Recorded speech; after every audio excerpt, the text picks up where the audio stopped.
ఏమన్నా ఫోన్ చేసావు? ఏం లేదమ్మా, కొంచెం చిన్న పని పడింది. నీకు తెలుసు కదా, నేను ఒక హిందీ అమ్మాయిలో వచ్చేసాను. తెలుసు, రోజు గంటల గంటల ఫోన్ లో మాట్లాడుకుంటారు కదా. ఏం మాట్లాడేమోలే, అమ్మాయికి తెలుగు రాదు, నాకు హిందీ రాదు. ఏదో వచ్చిరాని హిందీతో ఏదో అలా మేనేజ్ చేస్తున్నాను. సర్లే కానీ, ఏదేమైనా కానీ నేను హిందీ మాత్రం బాగా నేర్చుకుని అమ్మాయితో మాట్లాడాలి.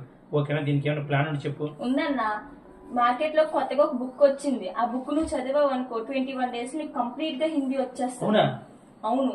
ఆ బుక్ దొరుకుతుంది మనకి ఇక్కడ? దొరుకుతుంది, ఇక్కడే పక్కన గిరి షాప్ లో ఉంది. 10 నిమిషాల్లో తెచ్చేస్తాను. 10 నిమిషాలు తెచ్చేస్తావా? పండిన తాళా ఉంది, జాగ్రత్త, నెమ్మదిగా వెళ్ళు, తొందరగా బుక్ పట్టుకొచ్చేయి. Okay. A few moments later. ఇదిగో అన్న బుక్. ఇదేనా? ఎంత బుక్? 100 రూపాయలు అన్న. 100 రూపాయల? ఇదిగో 300. 3 బుక్లు తెచ్చి. 3 బుక్లు ఎందుకన్నా? వారం రోజుల్లో వచ్చేది కదా, అందుకే.